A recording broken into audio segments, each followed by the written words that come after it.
Hello, everybody. It's Sunday evening. Welcome to the Expendable Show. I'm your host, the Expendable. With us, finally from her hiatus, is the lovely Shauna. She's here making coffee. So, I have like a couple big topics today that I'm going to spend most of my time on. For those of you that went and watched my other podcast that I do, I did the ADHD one yesterday. Thank you. It was a lot of fun. Had a good time. So today, first off, I just found some breaking news before I went online. One of the greatest actors of all time and one of the greatest musicians of all time, Chris Christopherson, has died at age 88. He's part of the Highwaymen. He was on the Blade trilogy, like one of the best. I'm a big fan of Chris Christopherson, so he'll be missed. Shauna likes Chris Christopherson too. Yeah, sad day. But in good news, the Indianapolis Colts beat the Pittsburgh Steelers today, and that made me feel really good. Oh, Shauna likes Pittsburgh somehow. She lives in Georgia, but is a Pittsburgh fan. Doesn't make any sense. But we did have, continuing on with sports, it's a sad day in Georgia because the Bulldogs took a loss last night in a very well fought game against that team that has elephants as mascots. I'm not going to say their name. It's just like in Ohio, being an Ohio State fan, you don't want to say that other team's name. It's that team up north. We don't want to talk about it. This gives bad juju all over Ohio if you say anything that starts with the letter M and ends in Michigan. Yeah. So for those of you tuning in for the first time, this is a more laid-back show. We are very uncut. We're raw. You never know what's going to fly out of anybody's mouth on this show, but we try to keep it real, or at least I do. I don't know about Shauna. She's not really keeps it real too much. She just likes to flip me off a lot. But on today's show, we're going to talk about Israel. So Israel is a big hot topic right now, and I started out with an opinion on the whole Israel situation, but I have since kind of converted into a different way. Sarge said Sarge says that he's late and he doesn't want you to fire him. So there we go. There's the first comment of the day by Sarge. I'll talk about that later. But so we're going to talk about Israel. So Israel has hit around 140 targets since Friday, according to Israeli leaders and people reporting that stuff. That's a lot. That's a lot of targets. 140 over a weekend. That means they're just letting them fly. So for those of you who have been living under a rock for the last year, this all started from the October 7th of last year when Hamas went into and basically kidnapped all those Israeli kids from that festival, and they took a bunch of hostages and killed a lot of people. It's bad, and Benjamin Netanyahu, the prime minister of Israel, has been getting his redemption. Some of the hostages have been released, but a lot of them they've been finding them dead. I believe there are still 5 American hostages over there, if I remember correctly, which is it's not a good thing. We don't want American hostages. So my first question is, Joe Biden, where are you? Why do we still have hostages in this territory? When you claim that you have been in talks with the Hamas leaders and Israel, why have you not negotiated those American citizens' release from that area? Let's get all the Americans out of there. But like I said, I had an opinion on that at first, and my opinion has slowly kind of converted. I did see that, Sarge, and we're going to talk about that here in a second. Sarge brought up that they got the Hezbollah leader, which is true. They've confirmed it. They found his body.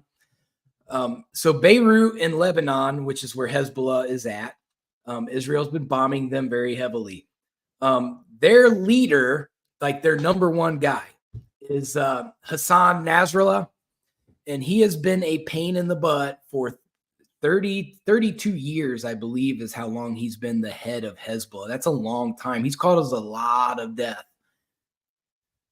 So they did kill him, and like he's basically the architect of this group. He was there when they first started, and he built it into a actually like they're pretty much a military unit. They have all the weapons, they have all the numbers. These guys are a force to be reckoned with. Until Israel decided to unload everything they had on them, and so I think that is where it's at right now. Israel's already pretty much thinned Hamas down to where they're not too relevant right now. But they're giving major casualties to Hezbollah. So when we look at Israel, like what makes them so effective, the Mossad is very effective, and some of those 41 years he was associated. That Sarge brought up some good points. That's why it's always good to have like former military vets on here, because they know all the exact information, because they get taught it, or they just do a lot of military research, which is a very intelligent thing to do. So thanks for that, Sarge. So yeah, so he's been associated with Hezbollah for 41 years. That's crazy. That is a long time to be with a group like that. So anyway, Mossad, they are probably arguably one of the top intel. I'd say they're second behind ours. Their intelligence agency, they're big time. They're comparable to like MI5, MI6, and the KGB. We work hand in hand with them. Our intelligence agencies, we work with the Mossad a lot, and then so that they've had all this information for a long time. They know where all these guys are at. They follow them around the Middle East all over the place. So for them to act that fast and take out major targets that quick, it doesn't surprise me, because they do nothing but follow these targets around all over the place. And that way they know where they're at in case they do something stupid, which has happened. So now they're starting to eliminate major targets. So when we look at Mossad, they're very, very talented, very good. 31 years as the leader. That must have been what my information was. Then you look at the IDF, which is basically it's all of Israel, their Navy, their Army, their Special Forces, all that, their Air Force, all that is part of the IDF, which is the Israel Defense Forces. They're very well trained. They're very well funded. They have all the cool toys. So basically right now, the IDF Netanyahu has basically given them gloves off. Go do what you need to do. We need to eliminate these problems. Go do it. And they have been. And when it comes to Hamas, Hezbollah, and the Houthis, that's been the three big problem childs over there. And they are attacking them. They've just about wiped out Hamas. They're probably going to wipe out Hezbollah. And then if the Houthis don't go away, they'll probably start on them too. Now, Iran is basically funding all of these terrorist organizations over there.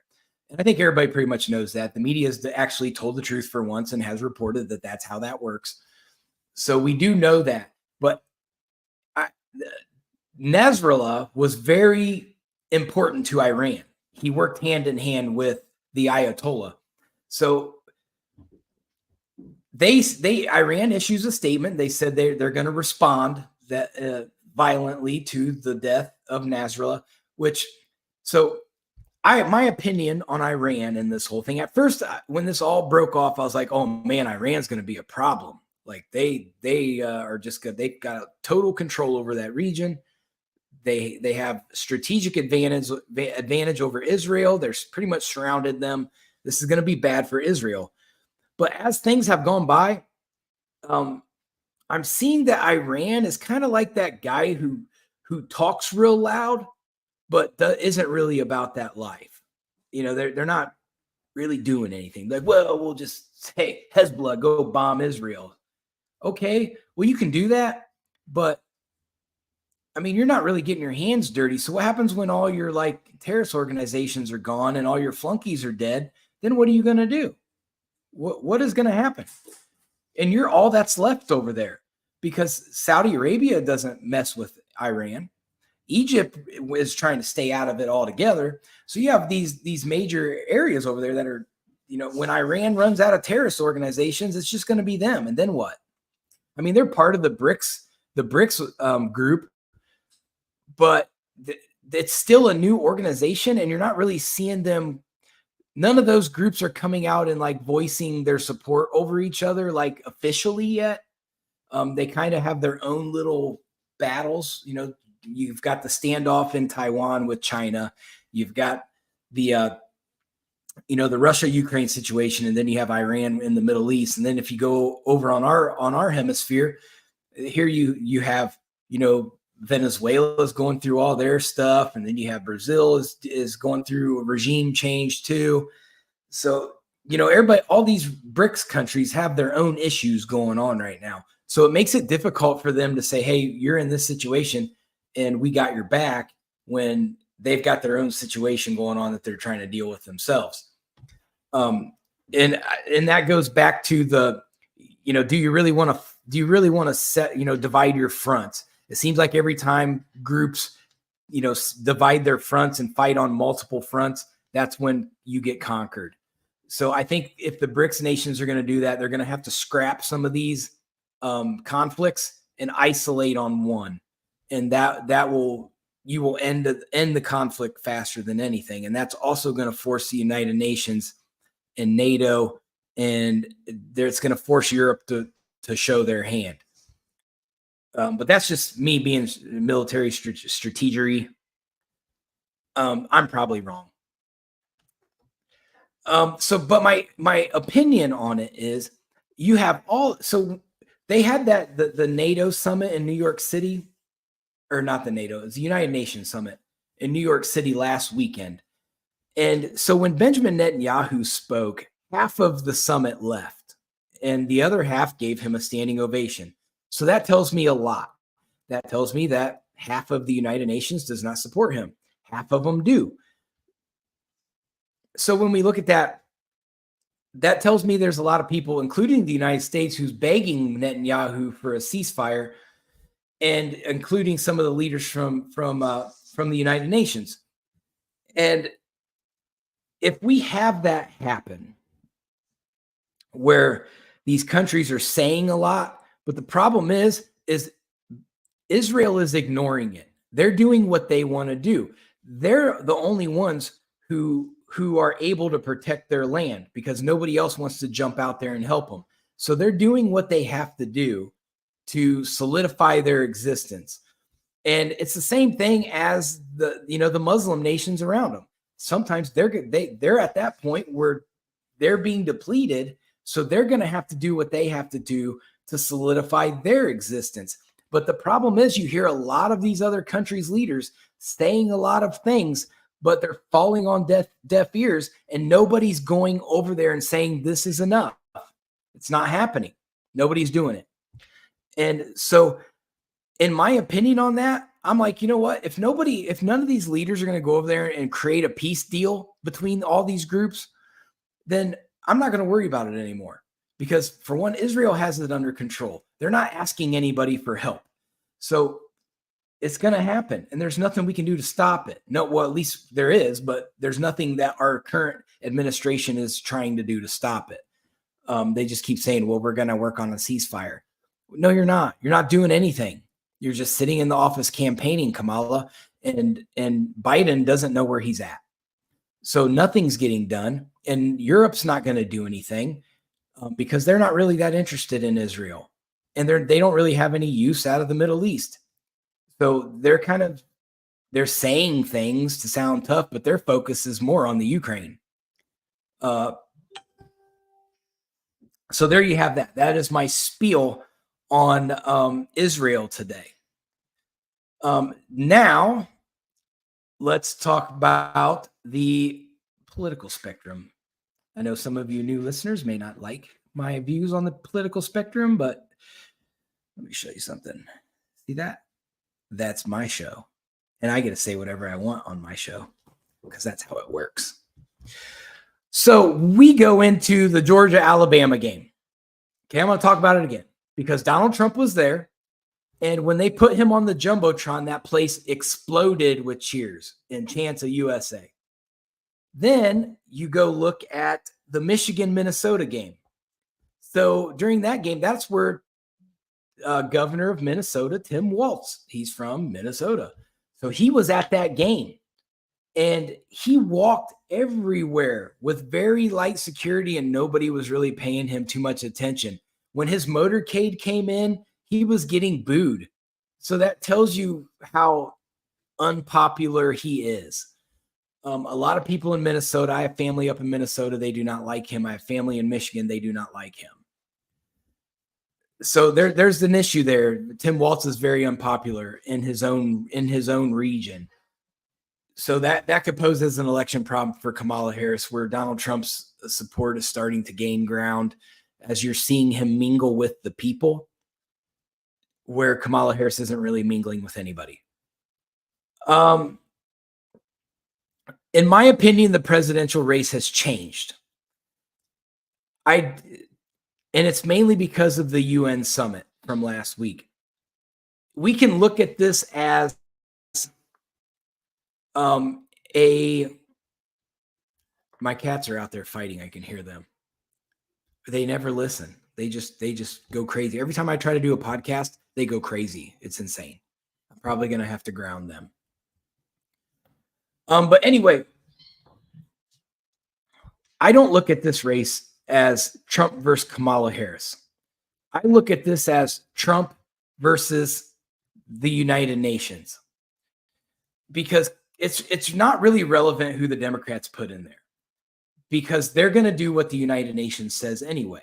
And they proved it last weekend when the United Nations passed their Forward Act. And what that does is basically they're relinquishing control over our country and our Constitution over to the UN in the emergency situations. Why were they in such a hurry to do that? Do they feel like there's an emergency situation about to happen? I feel like this is a setup for something that they know is coming. So they have already said they're going to rapidly amp up their 17 sustainable development goals. They've already said it. They're going to make it happen by 2030. So they're going to ram it down our throats. So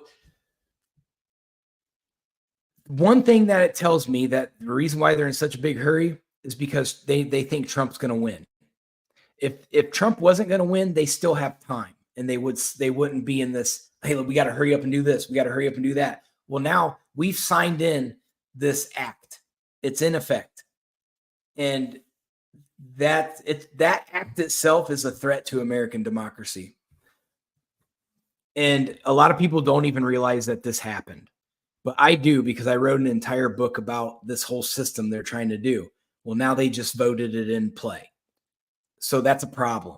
You know, when I first wrote my book and I was talking about it, everybody's like, I don't know, that's pretty extreme. Well, guess what? It happened. They voted it in. Now it's going to be international law. So we will see the effort to create a globalized government where there will be one religion, one currency, one government that'll be governed from Europe, and our U.S. Constitution won't mean anything. That's where they're heading with it. That's where they want to go with it. They want to put everybody in 15-minute micro cities that are smart cities, and you will have to ask for permission to leave those sectors. You will be given passes to go to other areas. Let's say they take a grid and they drop the grid over Atlanta, and they say, okay, this is sector College Park. Well, up here, this is sector Buckhead. Over here is sector Marietta. Over here is sector Stone Mountain. And they just break it all up into sectors. Well, everything you need is going to be right there within a 15-minute walk. Sounds great off the right top of the, right off the bat. You're like, oh, okay, well, everything I need is within a 15-minute walk. I got hospitals, schools, churches, grocery stores, entertainment, all this stuff is within 15 minutes. So there's only one way to do that. They have to build up, because you're not going to be able to create a 15-minute city if you spread all this stuff out. And there's a lot of stuff. If you're going to create a true 15-minute city, there's a lot of stuff you have to cram into a small space. So they're going to build up. They're going to start building these massive housing units that are going to be like apartment complexes, like up. But let's say they do that. So let's say you're a kid and you're down in an at-risk community down in like College Park. College Park, for those of you who do not know anything about Atlanta, is a rough neighborhood. It's not.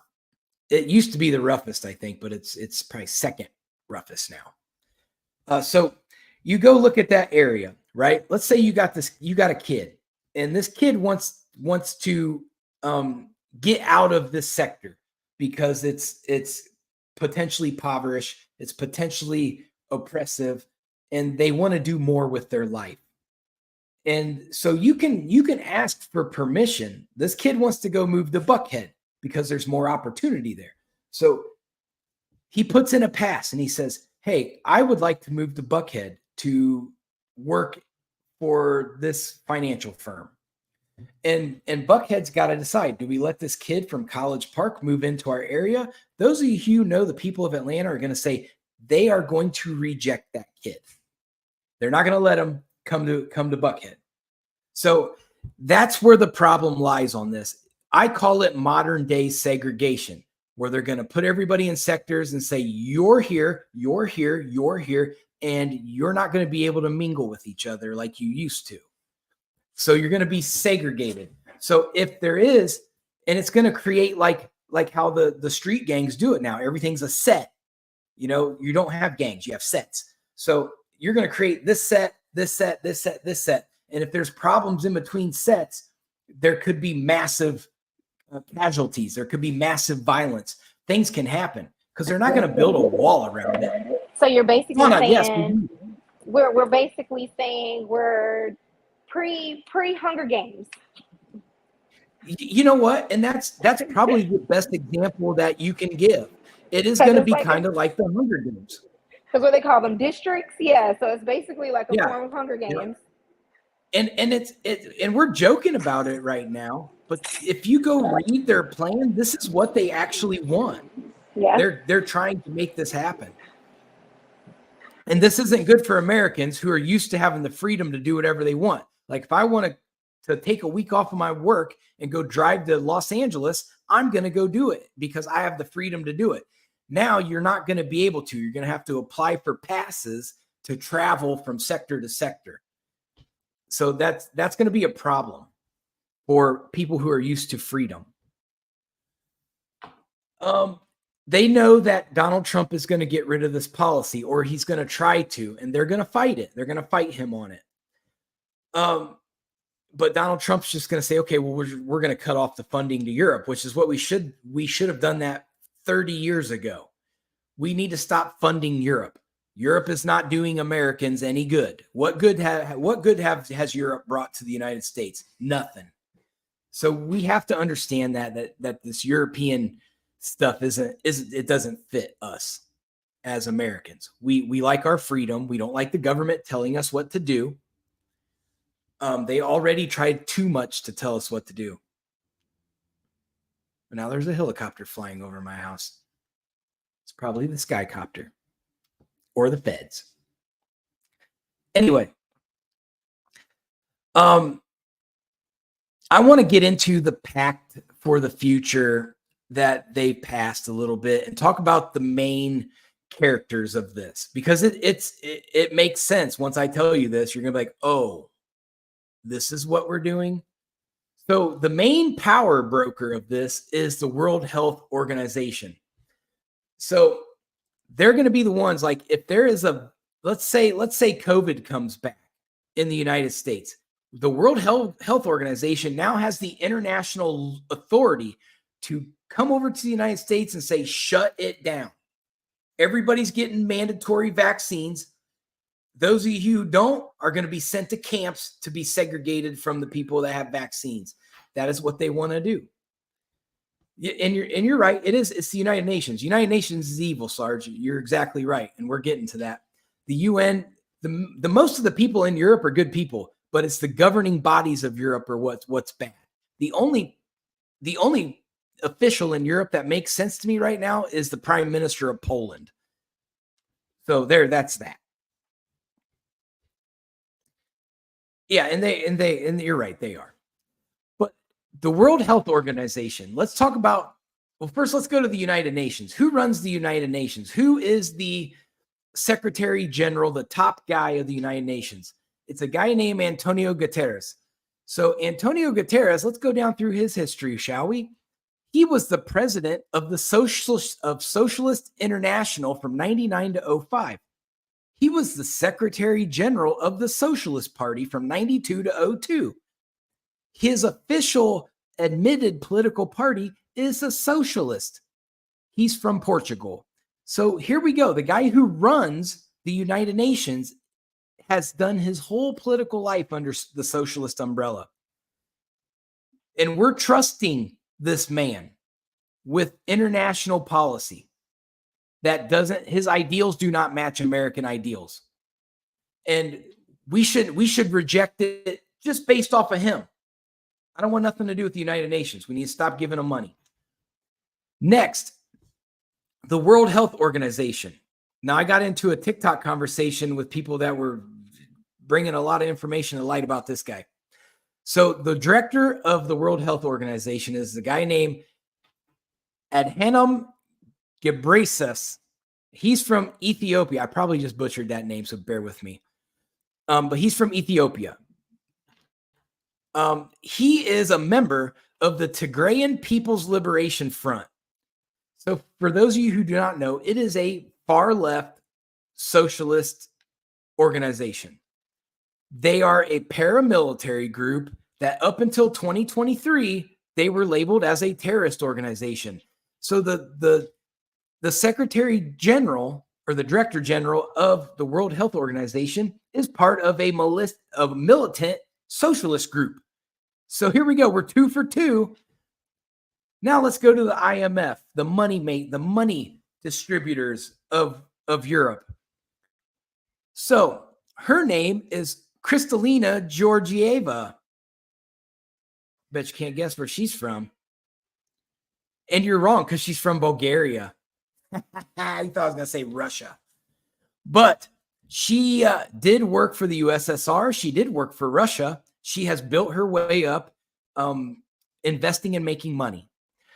So she is one of the early thinkers of the Sustainable Development Goals. She is one of the main people of that, along with her best friend, Klaus Schwab. These two worked hand in hand to help develop the 17 Sustainable Development Goals that's been implemented by all these socialists that I've just been named. So she's also part of the World Economic Forum's 2020 forum that they had that was deemed the Great Reset, that they were going to use after COVID. And then that didn't quite work out because people rejected it here in the United States, but they tried it. They tried the Great Reset here and it failed. But she's also encouraging that Klaus Schwab is trying to initiate his master plan of the fourth industrial revolution. And he wants to accomplish this before he dies, or at least he wants to have it started and put into place before he dies. So we all know that Klaus Schwab is not a very good person for humanity. He is constantly maneuvering and conniving and plotting on how to control people. And he does it without getting his hands dirty. He subcontracts everything out. And here in America, what he puppeteers here is not only our government officials, but also the top 3 asset management companies in the world, which is State Street, Vanguard, and BlackRock. So he puppeteers those groups. So when you watch a commercial and you hear these businesses and they're advertising their business and they go, well, we're leading the way in sustainability. Sustainability is the key word. I refuse to spend my money on any company that uses the word sustainable or sustainable development. that is a red flag that you're basically helping fund the socialist takeover of America, flat out. That's what's happening. It's voted in. All they have to do is make us do it. And I'm not going to relinquish my freedom. That's not happening. Shauna, are you relinquishing your freedom? I'm sorry, what happened? Oh my God, look at the She wasn't even listening. This is what always happens. She doesn't listen to me. I'm locking the door. Well, she thinks at work that if she just puts a bunch of candy in my candy jar, that I'll just shut up and go away. Oh my God, I saw the cutest little bulldog right now. He's so cute with his little wrinkly face.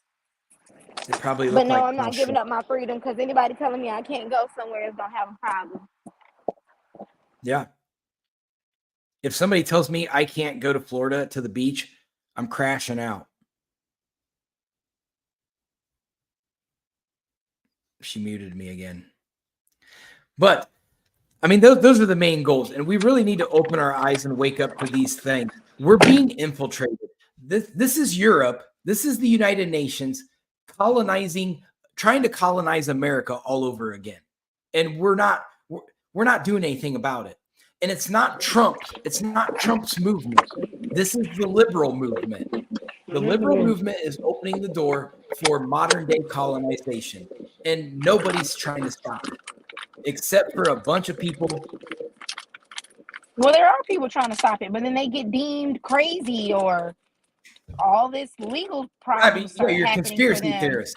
Yeah, all that stuff. So it is people trying to stop it. It is people that are, opening their eyes to the things that's going on.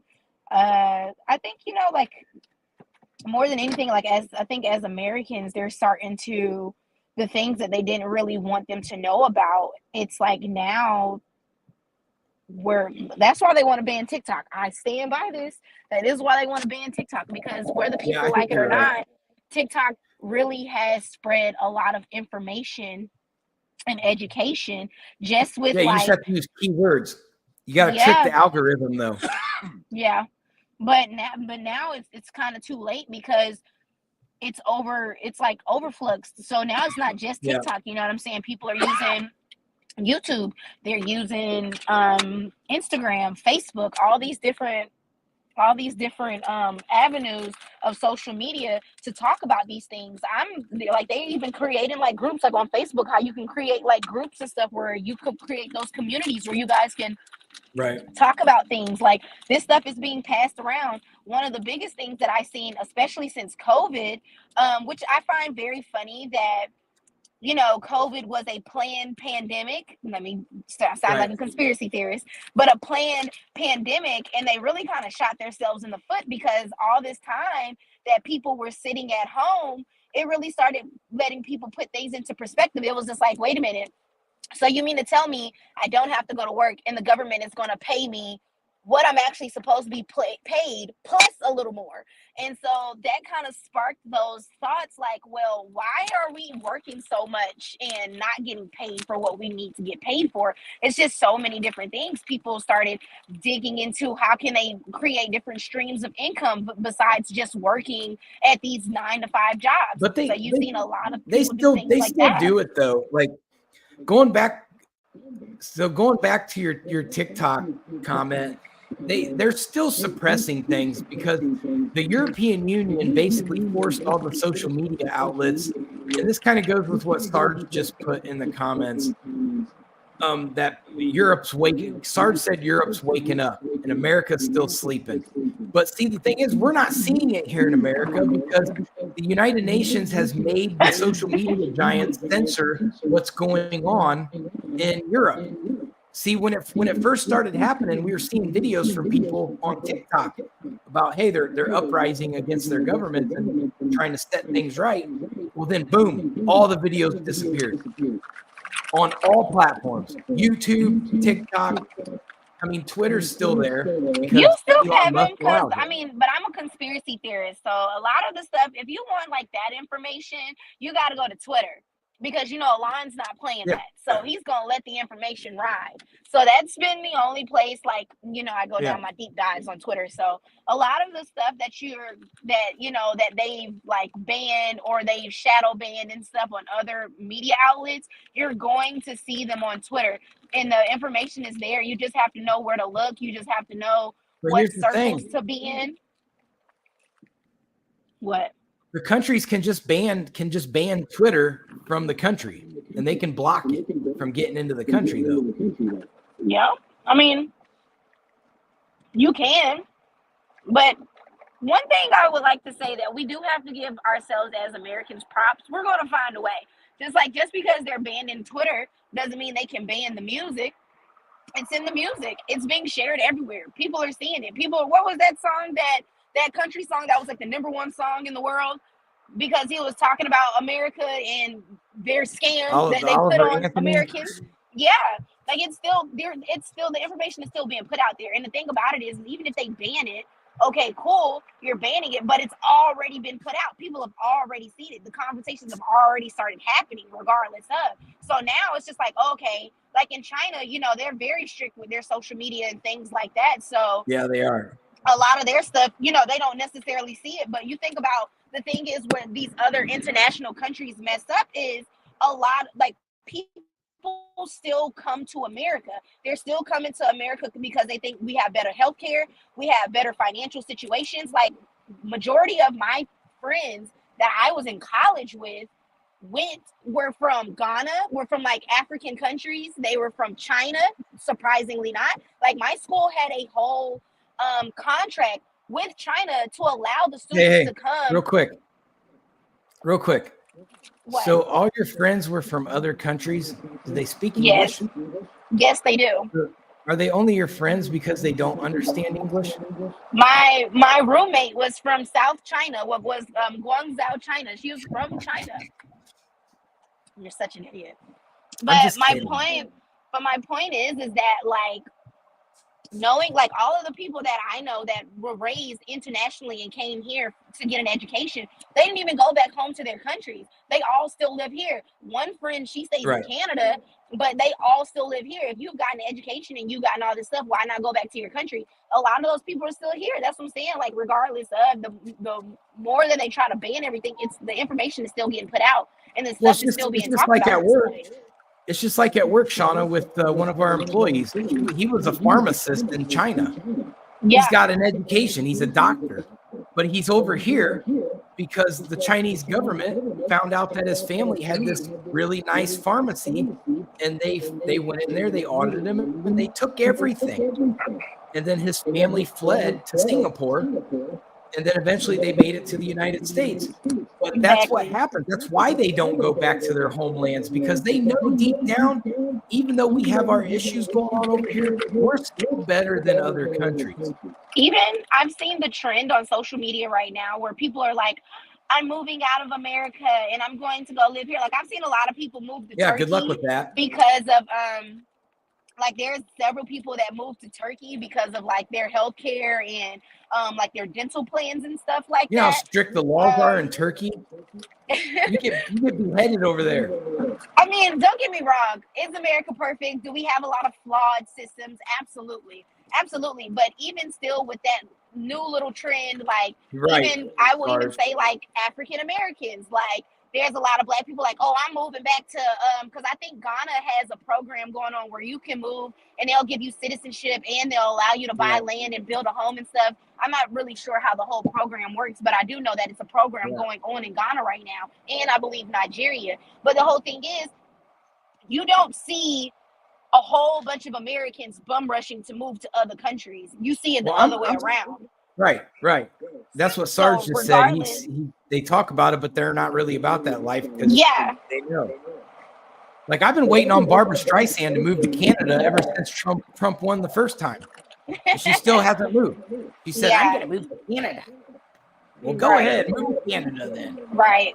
I mean, I always recommend, I believe everybody should have dual citizenship. I just think that's an important thing, especially with the way America goes and our politics. I definitely think you should have dual citizenship. So if shit hits the fan, you can go somewhere else. But to say Right. I'm like completely walking away from here and I'm going to go to another country, absolutely not. I just recently had a friend who moved to Greece.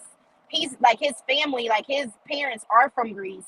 So he moved there and he got to move with family, but him and his wife moved there because of they wanted to start a family and they didn't want to do it here in America because of all the school shootings. Totally understand it. I get it. But guess Wait, what where do they've you been move battling to? since they've been over there for the last year? You said what? What is it? Where did he move to? Greece. Was his name Crisco? Here we go. I can't with you. But they moved to Greece. They moved to Greece because of the school shootings and they wanted to start a family and they didn't feel comfortable doing that here in America. Totally get it, understand it. I'm a mom myself.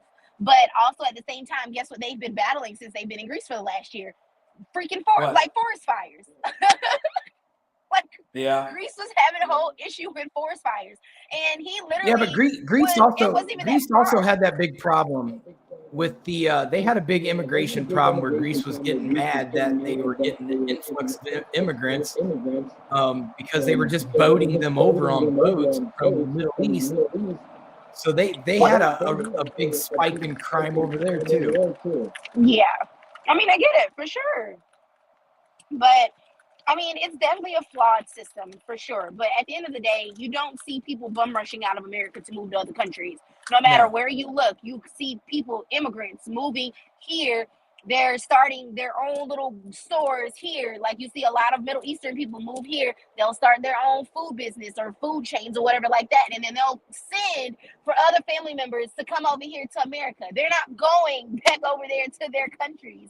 So it's just like to hear the ideology of everything and how America is so bad. It's just like realistically speaking, you have more people coming here than they are leaving. So Right. you can be as woke as you want to be, but I just I don't see it. I don't see the benefits of leaving and going to other places where they're having all types of issues. Right. I mean, it's definitely pretty evident. You know, if our country was that bad, we wouldn't have caravans of people trying to get here. And some of those people are paid to migrate here. I think they've traced back enough of that money trail to prove that there are certain NGOs that are paying people to move up here, or at least to cause an influx problem. Um, but overall, people just generally don't. They're not going to move somewhere where it's going to make their life worse. It's pretty much common sense. I mean, I think most Americans too, and I think a lot of it too has to do with the propaganda that the media puts out because, you know, um, like we'll use Africa for instance. Like once again, I have a lot of friends that's from Africa, and the whole notion of Africa's this big old just like poor country. They all living in huts and things like that, and it's not like that at all. But it's like because the media has portrayed Africa to be that way, a lot of people don't want to go there. Right. Or it's just different things like that that you see. Like, I mean, one of the things that we've been seeing now, especially in China, like how strict they are, how they can't what they're trying to do over here, giving you the 5-minute cities and restricting you from going places, like that whole social system that they have going on in China right now. Right. Like we didn't have access, we didn't know that was going on, but that's been going on since like 2014. Right. This isn't something new. This isn't something that's just now being introduced. It's just now trying to be introduced over here. But China's been implementing that Yeah. since 2014. So Yeah, they're trying to it's make it things like that. widespread. Right, Yeah. right. But China has been actively doing it for over 10 years now. They've successfully been doing it for 10 years. So, you look at those things and it's just like, but the media just portrays everything else. But it's just like, I don't know. Me personally, I'm not going anywhere where I can't have good internet, running water. I'm not doing none of that. Right. Like, I just want to be able to go not. to. I'm not going nowhere that doesn't have a TikTok Riz party. Okay. See, yeah, not even entertaining that. You're not going to fall for it. All right. No. Fine. guess I'll just be a Sigma by myself. Okay. I mean, you're right. Like, you go to other countries and like, you can't, like what we're doing right now on this podcast, you're not going to be able to do because you don't have 100% freedom over your speech. It's restrictive speech. It's restrictive content. Any kind of outside theories and ideologies are going to be looked down upon the government, and you're going to have a response, a negative response from the government for that. So, we really need to take into account that the systems that they're trying to bring over here is not as good as our republic's democracy. And we're better than that. People have freedom. I'm not giving it up. Over my unalived body will I ever give that up. I think I think we have to look at this like unobjectively too, because think about this, like before the last 8 to 10 years. Well, we'll say the last 10 years because it's been 10 years since I've been in high school. Since the last 10 years, right, like America was ruling the nations. We had a strong front when it came to everybody else. Everybody ran to us for advice, for help with financial, military problems, things of that nature. So I don't see how bad. Once again, we're not we have a lot of flawed systems, but it's too, like, if we were so bad, why would every other country and nation run to us for help? Run to help, like, get them out of the problems that they've created for themselves. So when we sit here and we talk because about we're basically Team America. Yeah, we choosing us always. We're going to choose us always. Right. We're the world police, but they're trying to take that away from us. And they want Europe to be the world police, the United Nations and NATO and the European Union, all them, they'll be the world police. And that's not good for American values. Didn't we just watch the Olympics and all the weird shit they was doing out there? We're good. Yeah. We are good. That stuff's already happening over there. We're next. Good. But the average citizen over there is fighting back. And they don't want us to see that. Our media will not let us see that. They definitely don't want us to see all those farmers that went on strike. Yeah. I didn't see that at all on any news outlet. All of that stuff that I saw when they were covering that, when all the farmers went on strike, that was purely on social media. I didn't see that on no news outlet at all. They weren't covering it nowhere. I saw it on Russia Today. Russia Today covered it, and I think Al Jazeera did. But American media did not cover it. And then they wonder why, like, because we import from everybody. So because that's how you help each other's economies. You'll bring in this and that, like from France, we bring in their wine. We make them a lot of money off of wine. So you have farmers stop farming. Guess what's going to happen to the price of wine? It's going to go up because of that stuff. And then we sit here and go, why is that happening? Well, because the government's over there trying to screw the farmers. That's what's happening. And we're going to have that here because a lot of our farmland is owned by communists and socialists. What's his name? Bill Gates. Yeah, Bill Gates. Bill Gates owns I think 60% of the farmland in America right now. He's the largest private farm owner in the United States, probably in the world. Yeah, which is freaking ridiculous. Oh, for our listeners, nobody drink Pepsi or Coke anymore. They have a whole lawsuit going out. You guys Google it. They found nanotech particles in people's brains where it's so basically the lawsuit states that Coca-Cola has a contract with Microsoft, and then these people who died and they had autopsy reports done, they found nanoparticles that passed the brain wall in these people's heads. So they said one way or another, you're getting this brain chip, whether you like it or not. So I think no more Coke. It's a real thing. I quit drinking a long time ago. Yeah, it's wild. You're getting it regardless. They don't care. You don't have a choice anymore. Yeah. So they just give the mark of the beast to everybody, whether they want it or not. That's crazy. I don't even drink soda anymore. Oh, wow. Yeah, I don't either. Everything we ingest is poison. Mm-hmm. I told you about how I stopped drinking like almond because I'm lactose. I stopped drinking. I was like breaking out so bad, and I couldn't figure out why. It's because of the almond milk. Literally, my skin was like terrible, and it was because I was drinking almond milk.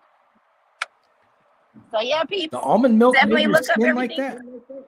Yeah, because basically what I found out was all the major brands that does non-dairy products that's supposed to be healthier for you, the process that they use to create the milk, it basically strips like all the nutrients that you would get from like the almonds and stuff, and it leaves like all the bad things. The fat and the trash. Basically, and it was making my skin bad. Like it was making my pores look all gross and stuff. But yeah, like, so just be careful. There are some good brands. You just have to really deep dive in your research for it. But honestly, with food right now, with like almond milk, you can make it at home yourself. Just get you some natural almonds. You can make that at home. Does it take a little more time? Absolutely. But you know why that's happening? What? Because our USDA is not regulating major corporations. Oh yeah, they're allowing it to happen. There's only like 4 major corporations that owns every brand in America. Yeah, the asset management companies. Awesome. That is awesome. They own Pepsi and Coca-Cola. Mm-hmm. So like there's not even chains. That's why the one way to stop all this craziness, for one, we got to elect Trump and let Robert Kennedy Jr. go in and clean up our food, because that's what he wants to do. For 2, you got to stop funding the United Nations. That too. For 3, we have to ask questions and say, why is the FDA and the USDA allowing companies to poison our food and they're passing it off as safe? Okay. I want to know why they're doing that. So this is what I want to know, because me and my mom was talking about this the other day, and because we were talking about I have Verizon phone service and my mom has T-Mobile, and she was asking me, like, she was expressing how she was just frustrated with T-Mobile and was like, well, I'm thinking about going somewhere else. And she was like, how's Verizon been with you? So take in mind, like, me and my mom we had Verizon from my age of 12 all the way up until I was like 20, and then we stopped Verizon because Verizon was like super high at that point, and then we both were at T-Mobile, and now I'm back to Verizon. But the whole point is like, I remember being in school that we were taught about monopolization, and I remember probably it had to be between 07 and 09 that Verizon had a whole civil suit with the US because they were buying up all of the towers, and the US made them stop buying them up because they were like, you're monopolizing the phone industry, right, and we cannot allow you to buy any more of these phone towers because then it would leave none for anybody else. So at that time, we had Sprint, we had T-Mobile, Verizon, AT&T. I think Nestel was still one. It was a couple of different brands. Metro, like all those different ones. But I'm looking at this, and we're looking at all the food brands, like all the stuff that we buy every day in the stores, and there's only 4 major companies that own all of these food brands. So why, like, how are they allowed to own all of these things? So, like, because how have they gotten away with this? And it's like monopolization. Like, I thought this was illegal. It is. Because I definitely remember learning this in school. You're exactly right. So what they do is, so you have like BlackRock, who owns everything. Right. Then you have State Street that owns everything, and then you have Vanguard. So they're represented by they're their own entity. However, they invest in each other in this triangle. So they're really three companies that maneuver as one, because if they're invested in each other, they don't want each other's assets to fail, because then they all lose money. So they're trying to all kind of, so I call it a triopoly, because it's three companies acting as one. The United States government needs to put oversight into that, and they need to pass regulations that prevents that stops that triopoly and breaks it up. They should not be allowed to invest in each other, because there's no true open market anymore in the United States, because three Yeah, companies run the show. at all. Like, even remember I told you, like, even like a little, I think 2021, more so towards 2022, like it was once again TikTok, which is why they're trying to ban it. There was a lot of farmers showing that they were like, the government was making them, like they were capping them off, so like eggs, like all produce and stuff, like they were like dairy farmers, they were making them cut off at a certain point. So like And even it's if going to their run them out of cows, business. yeah, like even if their So cows produce so good, they cut stop them right off at a there. certain point. So stop right there. Now, you know what you just described? What? You just described Kamala Harris's economic plan. She wants to put caps on businesses' profits. And if it's exactly what I said when I described her plan, if she does that, she's going to kill small business, period.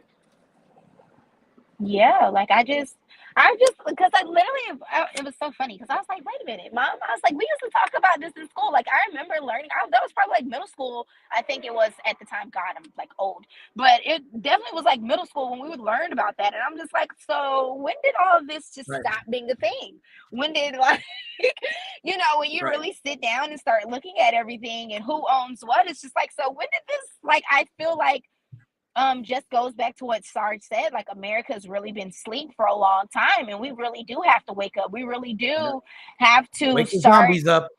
Yeah, we really do have to start paying attention to. I mean, we talk about it all the time that parents need to pay attention to their kids and the stuff that they watch on social medias and are involved in, even when they're not around. And I just feel like we need to, on a like a self-realization note, we need to do that all together, just like looking at everything, because it doesn't make sense. Like, why is there only four major phone brands here in Georgia anyways? Why is there only four major phone brands? And it's like, outside of that, you really don't have anything. Internet, you really only have three or four major brands, and that's it. Nothing outside of that. So it's just like we're being forced to only have 4 to 5 options for things. And it's just like, if it's shitty service, shitty customer service, any of that, like, you just have to put up with it and deal with it. Like, we don't have a say so at anything else, which I just find to be really crazy. Yeah. I mean, and you're right. Like, they have to do. There has to be open competition that's uncorrupted. And if we don't see, I don't like Elizabeth Warren, but she's the one who started that oversight over those companies, and she was right. And you'll never hear me admit that Elizabeth Warren was right ever again. So write that down. But she was right, and there needs to be oversight.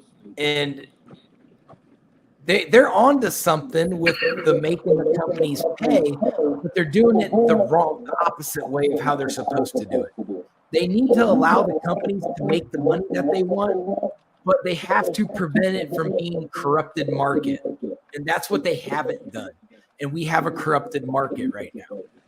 I mean, yeah, it makes it hard for, like, I mean, I guess, going back to that original thing that they tried to sell you, that dream, like, oh, the true American dream, like, you can't even do that anymore. If you wanted, like, entrepreneurship, like, if you wanted to start businesses, do things like that, even people who wanted to invest and do, like, investment real estate, stuff like that, you can't even do that now, like, especially out here in Atlanta, because everything pretty much, like, you can't, like, us as regular people, even if we wanted to do investment properties, we don't even have the access to even go and have to be a part of those auctions, to do things like that. It's only through the bank. It's only through major companies they're allowing you to do those things. So we can't even tap into the opportunities that they have to even try to rebuild and help the city. Like, we're literally being forced to not have a hand in anything and just have to be okay with it. And it's just like, it kind of sucks because we've allowed it to go on this long, and now we want to speak out about it, but it's just like, how can we? the work has already been done. The damage is done. Yep. My cats want me to play with them. Oh Lord. Okay. Well, that's all good, folks. I know you can't see me. They're very demanding cats.